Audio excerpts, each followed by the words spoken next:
So hi everyone, this is the marketing meeting and I'm Utur. Today I'm joined by my special guest and partner in crime when it comes to the New Year predictions. So Zineb, welcome. Thank you so much, Utur, for having me back again. Yeah, and it's been a year. I was just looking to our notes from the last year's episode because it's been a year since we've last recorded the predictions for 2022 this year. And I feel like a year is a really short time. Don't you think so? And then I looked at the predictions that we did. Some of them really happened. But then I said, okay, I mean, we don't see like major change within a year, you know, looking to the topics that we have discussed over there, because like that we've discussed things on the back in a year ago. To the listeners who haven't listened to that, we discussed going back to fundamentals. You especially mentioned that because everyone is going towards fast wins and hacks. Rather than that, brands will really look after what's their purpose, what are the fundamentals that they need to do as a brand. I think this has kind of evolved a bit this year, in my opinion. People start to understand that hacks doesn't work because everyone is doing the hacks. I mean, and it's quite democratized. Everyone knows the hacks. The other thing was video on the rise, which, you know, at that time when we were discussing this, Instagram was not pushing too much with Reels already. So yeah, we know that. And I talked about audio, and audio search would be a trend. Well, audio search is still not at a trend, but I believe in that. If you see so many people, you know, launching podcasts and, you know, also advertisers giving ads also to the podcast, that's a trend. And we talk about cookies, ads, and privacy policies that's going to come into their lives. And I already told that Facebook ads will not be working that much in the next year, which already happened. And we talked about NFTs, which we're going to talk today probably. And let's see how it changes in the NFT world. So, I mean, what I think is that rather than doing predictions, because probably we're going to see in the summer, we're going to see so many people talking about predictions for the new year and so on. It's going to come up in the next 2 or 3 weeks. But rather than doing a prediction like a fortune teller, we thought that we just touch base on a few topics that are important for marketers and for the marketing world, for brands. And we see, okay, what are the problems on each topic and how can it evolve, and some suggestions on how it can evolve, right? Would that be okay? Yeah, that would be amazing. I hope everyone listening will enjoy that. Yeah, and let's start with social media because that's the hot topic. I guess because everything was feeling like it's social media, which is not. But I would like to start by asking this question to kick off. Is the golden age of social media coming to an end, Zineb? What do you think? Wow.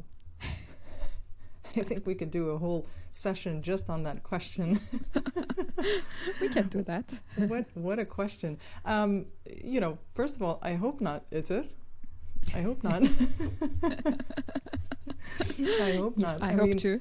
Yeah, a big part of my business is social media, right? Mm-hmm. Mm-hmm. So I really do hope not. I mean, that aside, I don't think we're there yet. Mm-hmm. There's still a lot of potential, and a lot of people that have not yet gotten on social, or they're not even on social, right? Mm-hmm. I don't remember the stats, just thinking of LinkedIn. What was it, like the average number of minutes per month per user is like on LinkedIn is like what, 19 minutes or something like that? Something really low compared to my, I won't disclose how long I spend on LinkedIn every day type of a thing, right? Yeah. But we are creators, I mean, and not so many people are creating content there at the moment. Yeah. But I think there's still an opportunity. There might be a shift. Mm-hmm. There might be a shift towards something different. People are using it differently, maybe. But I think there could be a new golden age No, not to make any predictions, but what's cool, what's useful, what's awesome about social media is changing. Yeah, yeah, I agree. I think when I think about golden age, I was telling that, okay, there was an opportunity and no one was here, and then brands and some creators and even non-creators who became big creators later on tapped into that opportunity, like of big growth, okay, big numbers and so on. And then we saw that it's over for sure. I mean, it's not easy to grow. You have to do some other things. And then, when we think about now, Facebook is in decline. They laid off so many people, the chaos in Twitter. On my side, what I see as social media is that I think we are kind of evaluating it wrongly, because if you think about, let's say, TikTok or YouTube, they are almost like a broadcaster, right? It's like pure entertainment. The other day I was at Sweet Green and I was, checking the guys who were dining solo, and then they're all watching TikTok, and then they didn't mute the, sound. They were not using any headphones. They were all watching TikTok and getting entertained while they're eating their dinners. And I'm saying, okay, this is not social media, okay, right? I mean, of course, this is social media, but this is where social media has evolved. Because if you think about social media, it started as connection, community, meeting with friends, finding friends. Now, some of the social media that we know of, just like TikTok, YouTube, Twitch, although I don't use it, they are like one-way broadcasters, and they are entertainment channels. So, in that sense, I see social media going into three directions, and which is the case actually right now. One of them is a place where you build a community, you connect with people, especially for brands. This can be a customer service channel because you directly communicate with your customers there. And there's no better medium to do that rather than social media, because if they don't land to your website, even in the website, you cannot chat with them, right? So it's a pure communication channel and community customer service channel. That's one thing. The other thing is the news feed, which is, for example, Twitter is giving that already. It's that type of a social media. And the other thing is the entertainment part. So when you think about TV channels, for example, you have CNN, you have ABC, which are two completely different things. And then you have reality channels where you just watch stuff just to get entertained. And you also have education channels like Nat Geo, Discovery Channel, and so on. And then people watch all of these, right? I mean, they consume content at all of these. And you don't say, okay, CNN has become a boring place because it's only news, people with tucked t-shirts and go order. We don't say that, because that's what it is. So that's why I see that the social media has evolved in that direction. Some will be quite entertainment and broadcasting. Some will be a place where we build communities and communicate. Of course, if there is a social media channel that taps into all of these and will be able to do both news, communication, community, and also entertainment at the same time, I don't know that. That's well done if they can manage to do that. But I see that social media platforms also kind of divided into these three segments within themselves. That's what I see. That's interesting. I like these three sort of elements, and it got me thinking. I just looked at YouTube, and I'm like, okay, so YouTube has 2 of 3. The community part, it's the strong suit, right? Mm-hmm. LinkedIn, you have the community, it's super strong, right? You have the entertainment.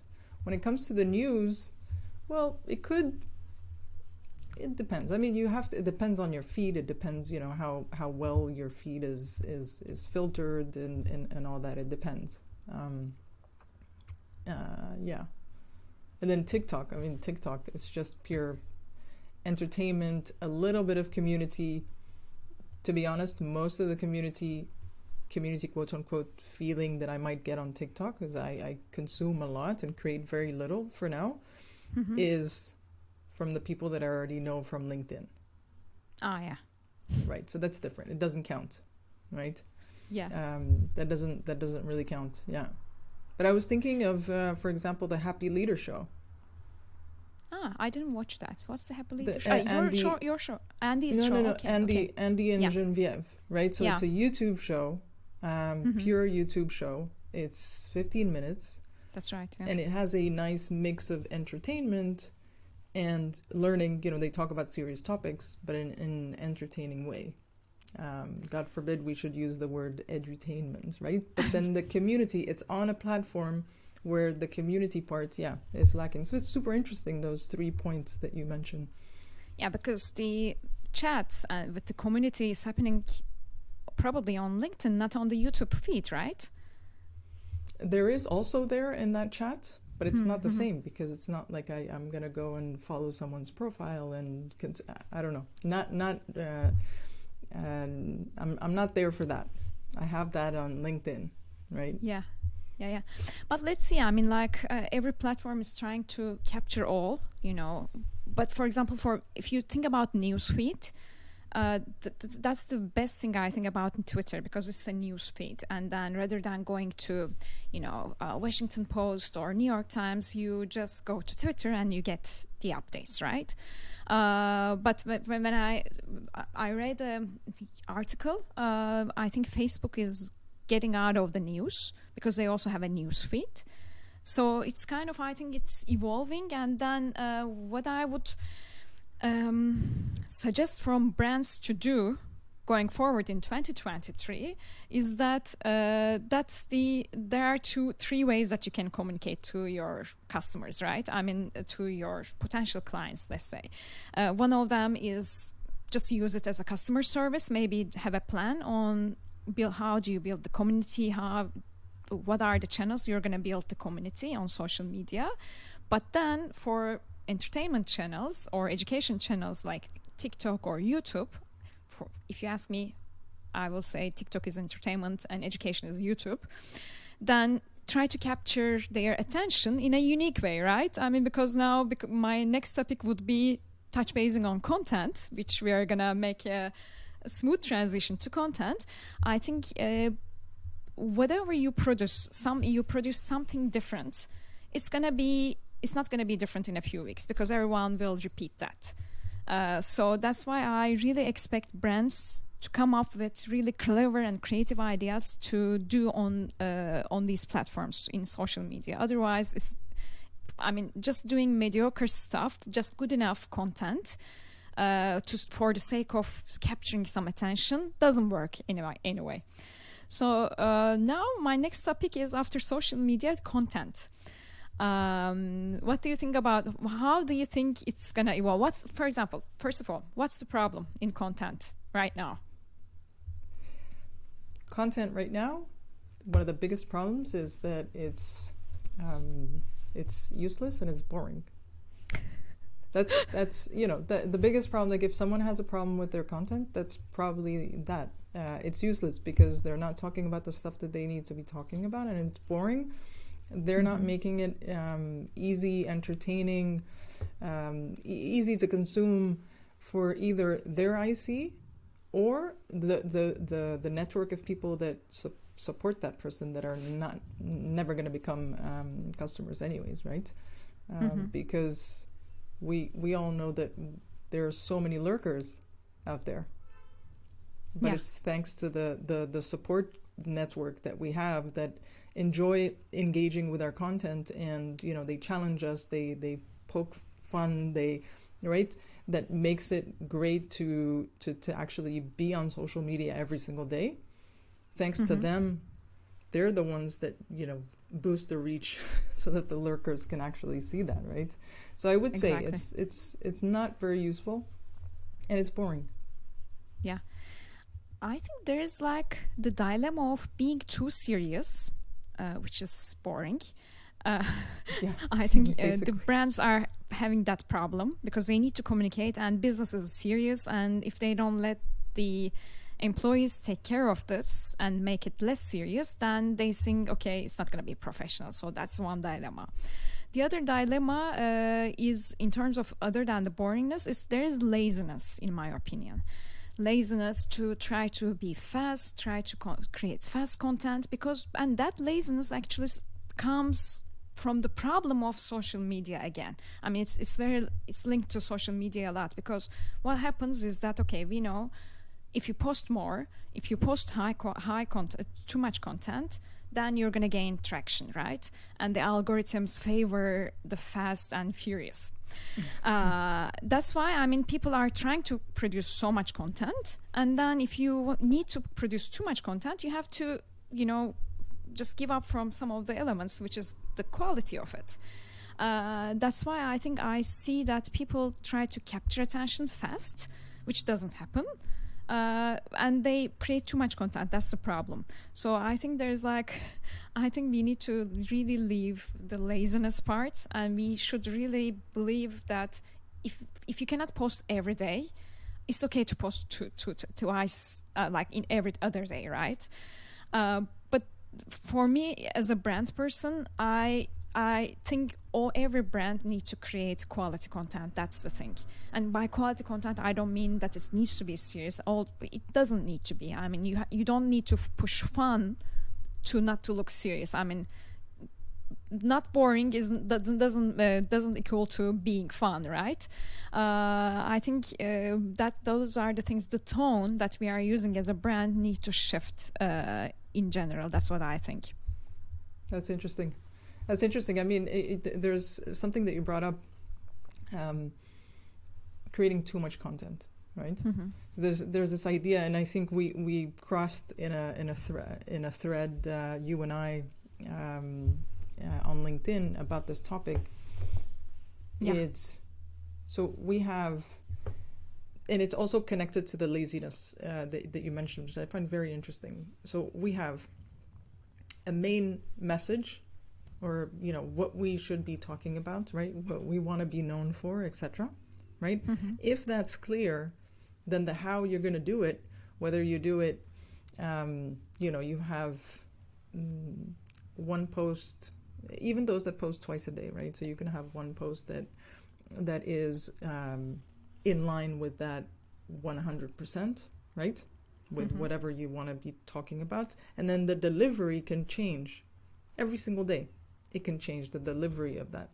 The people who repurpose content, I mean, even if you were to repurpose word for word, a lot of people wouldn't even remember. It would still, right? People don't really remember. Very few remember, right? So people don't remember. So this whole laziness, I mean, it's good to be a bit lazy so that you could do a bit more repurposing, but add that. Think about how to play that attention game, how to make it interesting for whether it's your IC or your supporters, your fans, your whatever we want to call them, right? It's thinking about the delivery. So I can talk about brand amplification, message amplification, but if all I say is you need to amplify your brand, no, I'll give examples. I'll maybe one day take an example from my life. Another one, I'll take an example from a customer, right? There's the analogies work very, very well, right? Mm-hmm. So laziness, I think it's good, because if all we had to create something from scratch and super creative all the time, at least for personal brands, mm-hmm. that's a little difficult, right? Yeah. However, creativity, I agree with you, is that, I can't remember who said that quote, it's the last competitive advantage, creativity for brands. Yeah. And also there is the other, in terms of quality. For example, I'm not going to give a name of that brand, but there's a brand that I really like, and I really also I used to take face from their, pictures, images, and the things that they post. And while I'm creating a photo brief, for example, I used to look to their website for inspiration. But now when I open their social media, my eyes are burning. I mean, we we called it like that in Turkish. I mean, like, my eyes are hurting, because I mean, like, they're a coffee chain, and then the light, the propositions and the positioning of the image, It's just like, I mean, if you give it to me, I would do it much better, right? I mean, like, there is no artistic thing about their feed, probably because that they think, okay, this is social media, we have to post more, and so probably they gave it to an agency or maybe to an intern to take care of it, and that's what it is right now, right? Because I mean, I was just thinking about it yesterday. I was chatting it on my feed on LinkedIn with someone. He made really perfect points about, you know, artistic part of creatives really lacking a lot. And then I gave this, you know, when I brief a photographer to do a shoot, like a real photographer, but not the high level ones, but like the good, decent photographer, they, within a day, they can only shoot 10 or maximum 15 images. I mean, they of course take like hundreds of images, but they say, okay, I can only deliver you 10 or 15 images. That's it, after a day of shooting, full day. And then I start pushing them to deliver more. And then what I recognize is that if I ask them to deliver more than 10 or 15 images, the quality is really going down, because there is like an artistic piece. You have to do styling, you have to take care of the light, you have to shoot the same thing maybe 100 times in order to come up with the best image. That's how photography works. So that's I think the dilemma, because and now everybody is shooting the same thing with the iPhone democratized every content creator, which is good. But the thing is that no one is looking after producing pieces that looks like art or pieces that are looking creative, right? I think we have the responsibility as marketers that are, you know, experienced in this area. We have the responsibility to push it more. If we see mediocre stuff, we should just criticize it, and we should really, you know, keep on talking about that on and on, because I'm so fed up seeing really bad stuff, eye-hurting stuff from, especially from the brands, global brands, multinational brands, whatever. They, I think, have to stop being lazy and, you know, put some budget and then put some creative thinking behind and come up with great content. That's what I see, and I hope I can see more of that in 2023. Let's hope. And the other thing about content is actually that comes to another same point, I think. AI, especially for copywriting. Well, content copywriting, for me, it's almost the same thing. It's under the same umbrella. AI copywriting is also quite a lot on the rise, although we had that in 2021 too. But what do you think about AI and copywriting? Yeah, that's another big one. You know, there are a couple of tools, for example, that as soon as they launched, I was one of the first ones to test. Well, the first ones, I'm sure they had the beta, you know, the alpha testers, and I wasn't part of that. But, you know, before they actually launched and put a price on it, and that was super interesting. You know, and from what I've seen so far, my conclusion is that these tools are great to help kickstart or inspire certain parts of your creative process. Mm-hmm. But I don't see it as okay, I'm gonna take whatever it gives me and use that without any human interaction. And I've seen, I know a few people that have that create posts, blogs 100% based on these AI tools, and they're quite impressive. They're quite impressive, to be honest. So for the lazy, right? Let's go back to the lazy, right? Well, yeah. Automation is not lazy. It's good if you are taking advantage of that. It's good, you know. Yeah. The lazy, the good lazy. The good lazy. Yeah. Yeah, the good lazy. Let's say, you know, a company, part of its content strategy is, you know, blogs, right? Yeah. If they test it and benchmark, I mean, I'm big on experimenting and testing stuff and seeing if it works for you, if it doesn't work for you. But I feel like it can help in the creative process, at least for me, than to actually pump out something done that I can use. What about you? Because for copywriting, it depends, as you say. I mean, if it's for SEO purposes, and then you have to create these blogs or long chains of content, then it can work. But some parts of business will not use copywriting, AI copywriting too much, because I mean, for example, I mean, at the moment we can access everything on the web, any type of information, and the information that stands out is coming from the experts, and people are really, I mean, if I want to read something from a real expert in marketing, then I would not go to a blog from a social media app platform, something like that. Or I would not go and read an AI copywritten thing. So that's why I still believe I don't call it laziness using AI for copywriting though. But I believe that there definitely should be a human touch, and that human touch should not come from an intern level person. That human touch should come from somebody that actually knows the topic. I'm not against interns, by the way. I mean, like, this is not to say that, definitely. There are like great people out there, but I'm just thinking about if you are writing an expert copy blog, then there should be like an eye who's just like catching the mistakes and then adding some, touch-ups. It's like, and I think it's like a teamwork, working with an AI copywriter and an expert. It's I think a teamwork. That's what I see.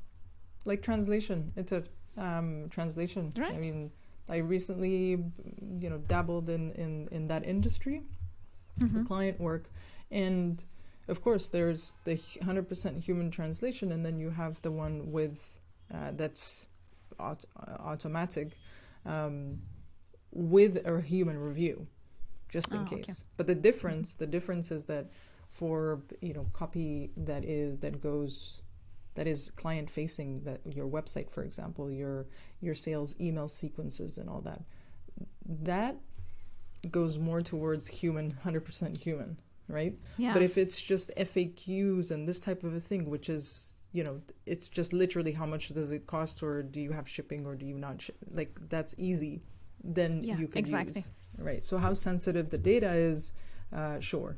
Yeah. The other not problem is I'm in a critical mode today. The other area that I would like to touch base is the ads. And how it's gonna evolve, because we know that a lot of advertisers are pulling away from Twitter, although I mean I don't have so many people around me that were giving Twitter ads, by the way, and I don't know, LinkedIn, I know that their ads are quite expensive, and I don't know if it's quite working or not. People switched a lot to TikTok, but that's also an area, if as a brand you are not native to TikTok and if you don't feel comfortable within that space, then I don't know what's going on. But I think a lot of people are just trying to understand, okay, shall we pull our ads from Instagram and put them to TikTok? There's this dilemma, and everybody is looking after another and trying to find some best practices of what others are doing. And this is a good time to talk about ads, because many brands are getting ready with the budget plannings right now. I mean, they're allocating what are they going to spend where now. What's your take on this?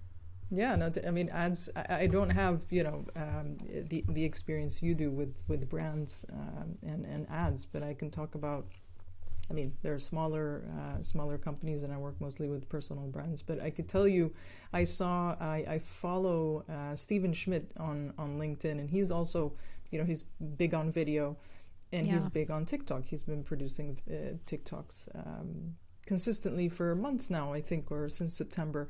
And he did a post one day on how he put like $20 or $50 in TikTok ads just to test, right?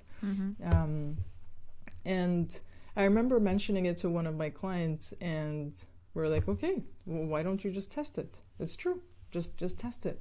Yeah. So the reason I'm saying this is because it's always good to just test stuff, right? Exactly. Yeah, and try. I mean, and try it. And of course, for personal brands, for example, or those that have smaller budgets, $20, 50, 100 is good, right? I can even do that someday, and it'll make for an interesting LinkedIn post. But bigger brands with bigger budget could probably do something a bit more sizable, and even hire someone, a TikTok ad specialist for that, right? For that specific test. Why not? Yeah, and I think we, in that sense, we tend to follow. I mean, the brands tend to follow what others are doing and saying. If someone says, okay, Facebook ads are no longer working, we don't see the return. Okay, 5 years ago, the post per click like for a Facebook ad, it's tremendously cheap, right? Okay, those were the days, those were the golden age, let's say. You're still gonna have a return on your money, but it's not gonna be as much as it used to be. Because for example, we do lots of Facebook and Instagram ads with my agency. And for some brands, it's working a lot. I mean, like of course, the cost per clicks are increasing day by day.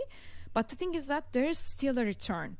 I mean, it's not like zero. And it's not like, okay, we cannot reach anyone at all. I mean, if something is working, either it's Facebook ads, Instagram ads, or you are completely very comfortable with TikTok ads and you see a huge return, then just go ahead, continue doing that, right? But I'm also, like, as you said, I'm into testing a lot. For example, if you are planning for the next year, the budget for the next year, if Facebook ads are working, continue doing that, but also spare some money to test some other platforms too.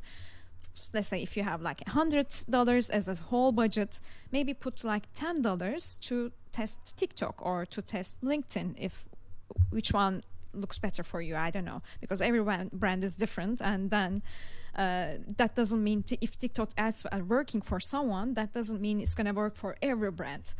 So that's why I'm into testing different platforms a lot. And also, like, we should think about, this is social media we are talking only right now. I think we should also talk about, okay, if there are also other things that you can put ads. You can take a billboard if you are a big brand. I think that still works if it's done really perfectly. And then you can also try Google Performance Max. You can also try, Disney Plus ads, which just launched this year. There are like, Netflix is coming up with ads, Disney is coming up with the ad platform. So I think, of course, if you're a small brand, you're not going to be able to give ads in Disney, but for bigger brands, I think it's important to try out different media channels and try out different mediums to reach to the customers so that you have a base on understanding, because it takes time to learn.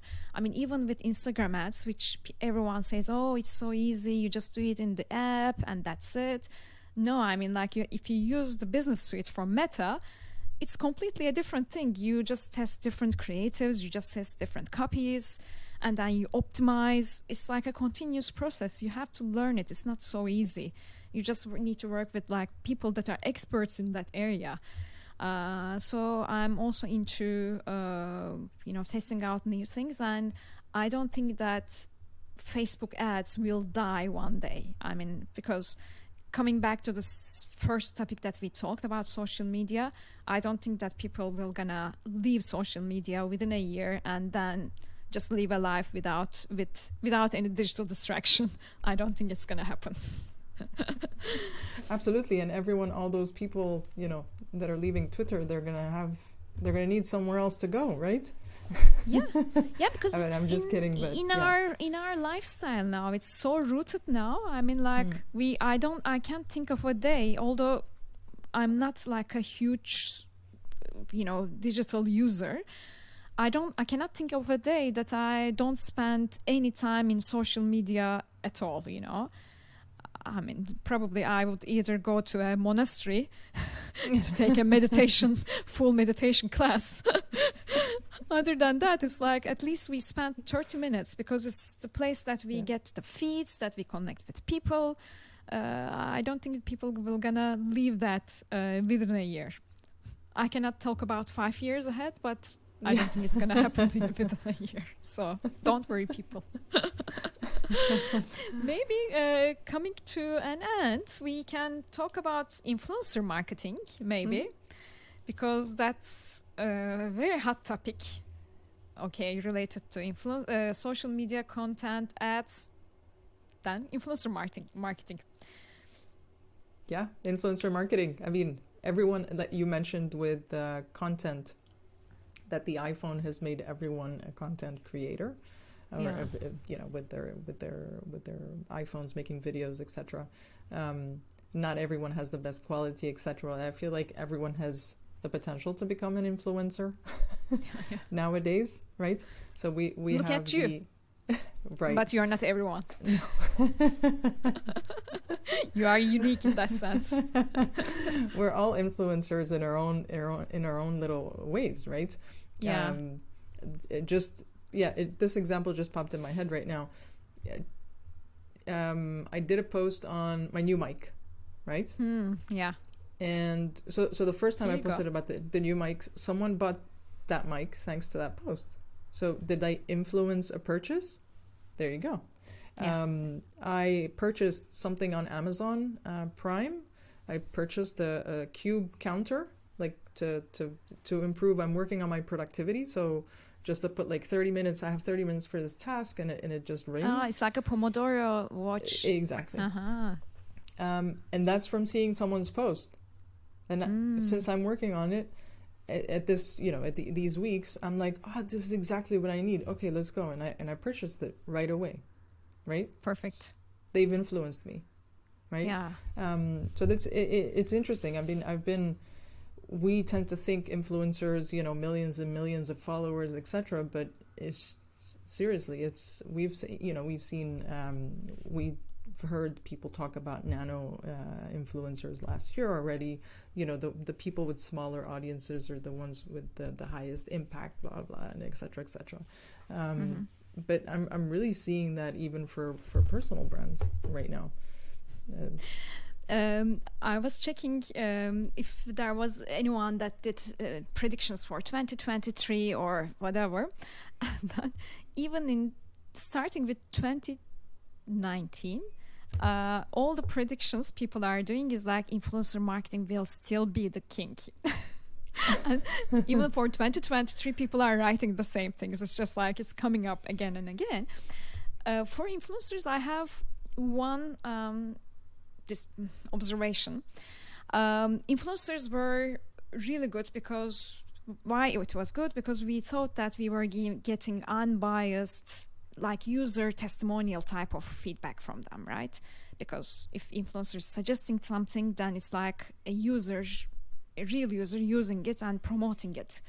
But now everybody knows that these influencers, especially, the medium and the macro influencers, they are all paid. And they have to, because of the regulations, they have to put ads and, all of these things. So I think the expectations that we set for influencers has changed a lot. It used to be like a real unbiased customer testimonial feeling. That's why the hype was really high. And then the return on investment for influencer marketing was really high because influencers were not charging that much. But influencer marketing is a good channel to create some brand awareness. But since everyone knows that these influencers are getting paid, they would still go and look for other channels to get confirmation before they purchase from you. For example, I'm quite into coffee. I really search and travel the city to find the good coffee. And now I'm in a new city. I'm good looking for good coffee. And I have some New York influencers that I follow in order to find where are they going and so on. And I can already tell, okay, there's a big influencer. He's into coffee also. I'm checking the place that he recommended. And after I check those places, because he has 5 or 6 places, I cannot go to all of them at the same time. I also do a double check on Yelp, going through customer reviews, and I especially go to the, lower customer, reviews, because also in Yelp, that many of the things are sponsored. They really pay people to do testimonials for them, to do unreal testimonials. I check Yelp, and then I check their website to see what are they doing, what are they posting, and so on. And then I go and enter the store. And then sometimes I go out because I'm just like, okay, this is not right.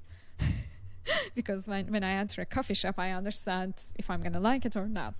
So you understand what I mean? I'm like, Absolutely. it's good. I mean, influencer is a good place to create brand awareness. But again, it comes to the laziness. You shouldn't be lazy because it's like the whole customer experience. Then you have to think about, is your reviews good? I mean, is your website giving enough of information? Is your Yelp account giving the correct information about your hours? Is your Instagram account is giving like some inspiration when some people land on it? So it's all about creating this whole customer experience. And then it doesn't end there. If it's a physical, business that's just like a coffee shop, then you have to make sure that the workers are, good, you have good baristas in place, if that's the most important thing for a coffee shop, those type of elements. I think it's like now influencer marketing is a good part to create awareness, but it's not enough. I mean, you have to make sure that you have to check all the other boxes in order to see the return and not be lazy. I think the theme of this conversation is about laziness, especially on my side. I really hope that you find the perfect cafe and coffee I have and a all few. that. Yeah, I really hope you do. And it when you were talking about, you were explaining that, I kept thinking it's a trust issue. Period. Exactly, it's a trust issue because I really enjoy content that gives advice or recommends a tool or something, but explains their context also. So that you can say, this is for me, or this is not for me, or this is for my friend Itir, right? Yeah. Because I understand the context. Not just because I'm a big fan of this person and I want to be this person, so I'm just going to buy it anyways. No, there's a bit more understanding, because otherwise, once I get there, like you said, if the way they treat you in the store doesn't align, if the website experience, clashes, you're setting yourself up for disappointment. And if you've paid for that awareness, then it all goes Exactly. Yeah, exactly. And also when you think about work with influencers, I mean, that was also the fundamental of an influencer marketing work a few years ago. You have to build that collaboration, because if the influencer doesn't feel like they are a part of a brand and they like the brand, people will sense that. I mean, even from the word that you use on your Instagram post, people will get that. For example, that coffee shop example that I gave you, that guy, normally he's really good in, promoting places. But for example, for that coffee shop that I didn't like, he said, one of the places in the city that I visit. It's just like that. So one of the places, he's not like one of my favorite coffee shops. He didn't say that. You know what I mean? I mean, like people really that are into that space, that are into that product or service level, they understand it. I mean, like they understand it from the tone of your voice. So you have to build those influencer relationships just like you build community. You build, it needs to be really organic. Otherwise, it's just not, that jacket will not look good on that influencer and nobody will buy that. And you just waste your time and energy. That's what I think. That was a great point. I 100% agree with you, Itir, there. I even tried it more from not the bigger brands, but I even tried using my brand to sort of build awareness for a client, right? Because it was something that I believed in, but still, I quickly, after 2-3 weeks, I realized this is not going to work. Because the founder has a lot more authority than I do in the space. So why not double down on that, right? So going back to the intern side, nothing against the interns, but right? Yeah, so definitely. That makes more sense. But also, to me, in the message, the stuff that I talk about, all of a sudden my audience is like, what? What's this? What are you talking about? Right? Like you were surprised by his way of talking. I'm sure a few people were surprised that all of a sudden I started talking, even if I did explain the transition. But Like, why are you all of a sudden talking about this? So yeah. And the people started also talking about not a new trend, but something that we are going to see more, I think, in 2023, is the employee advocacy. Which especially for B2B, I think it started to, like, some of the, let's say, Chris Walker, let's say. He's like an employee of a place. I don't know he has shares or not, but then that's the reason why I know about their brand, about their identity, I have an awareness about that brand.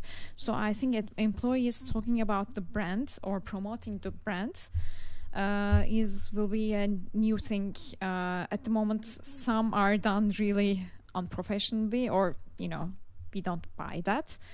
But I think employee advocacy is something that is going to be on the rise for the new year. And it ties perfectly with the social media, right? Yeah, I get it. Because the employees letting these and letting them be on social and empowering them to be on social, and giving them more leeway to be them and still talk about the stuff that the company. I think that's where it is. I mean, if employees are not rooting for you, they're not spreading the word, not talking about you in the right way, they're sending the wrong message. Exactly. I think we start from within first. It's a really nice exercise. Yeah. I agree. To wrap up with, I'm gonna tell like a general overview about 2023, because 2022 and even 2021, like the last 2 years, I think it was like the big boom from COVID. Everything was going to online, everything is digitalized, everyone is now on Zoom, now on Riverside, and so on. The tech exploded because of that. And now we see that explosion is in the bad way, in the negative way. So we see that, okay, it's not only about tech, but it's also about inflation everywhere, the war and so on. In that sense, I see the new year as a way that things will maybe clash more, and people will not be able to, talk about too much about metaverse, NFTs, and so on, because things are crashing. But it's going to be a time where the good ones will stay. So that's why I think we will talk about a lot of economy, crisis, and so on within this year. But I see it as an opportunity that, okay, some weak chains will go, because there was a boom on everything. There was a balloon around, especially tech. Of course, the layoffs are really bad. But if you look at these numbers from, let's say, from Twitter, from Meta, the people that they laid are much less than people that they hired within a year. Still, there is growth in that areas, but it's just like a year of settlement. If you ask me, there will probably more be chaos, but after the chaos, the sea will be warm again, and then the things that doesn't work will be going away, and I'm hopeful for the new year ahead. I am too. And I hope that we're going to continue doing this series. So we talked about things that have been working in social media. We jumped to content, things that are working and not working. I criticized the lazy brands and lazy marketers a lot. And we talked about ads that are not working, and we said, okay, we should be testing stuff and trying new things. And we talked about, finally, influencer marketing, which is, okay, let's set the expectations first. And then I would like to really close the conversation by giving a message to all the fellow marketers, and especially the young brand marketers. I mean, because the thing is that I think it's important to ask ourselves what type of a brand I want to be, or what type of a marketing person I want to be. You can say, okay, I'm going to be fast and furious. I'm not going to pay attention to quality. I'm going to be the one that creates like 10 content within a day and then hack the algorithms. That's okay. I mean, some people will be fast runners, and then they would be fine without not quality content, right? Or without good enough content. But just ask yourself if you are that person, or if you are a person that believes in quality, good, superior stuff, and if you are that person, then still try to push your manager, try to push your CEO, your founder, to come up with good quality stuff, and be the voice of that. That's what I would say for all the young marketers out in the space. And if I may, again, bring up Yes, one sure. from last year, which is, and it has been one from, I think I have a feeling we've been talking about this one for 5 years, and it's still time for that, is video. Yes. It's video, right? So as a message to those marketers also is video. But do you feel comfortable with video that you shoot only yourself, or you are comfortable with video just like this as an interview style? For me, myself? Yes, for you. Oh, I always laughed that I'm terrible at just Solo? hitting record and looking at the camera, and scripted, I think I might do a little better at unscripted if it's just whatever, but I'm just terrible at that. I will someday learn and get better and improve, but I'm terrible at that. And plus, I found something that works very well, which is, since the Zoom frenzy, we have so many calls, so much content, so many trainings, so many webinars. We just pick snippets from there and use them to further our message, right? Perfect. But I have huge respect for people that could just stand there and be entertaining and interesting and build stories, right? Yeah. Huge respect. Yeah. But I mean, if you are good in the interview style, then why not, right? Yeah. Not everyone needs to be a solo videographer. I'm like that too. Okay. So yeah, Zineb, thanks a lot. And then till next time, which is going to be probably 2023 December. Yes. We're going to be here and talking, and I hope I'll be still not in this space, but around the city. Thank you so much for having me, and thank you for everyone who's listening. Thank you.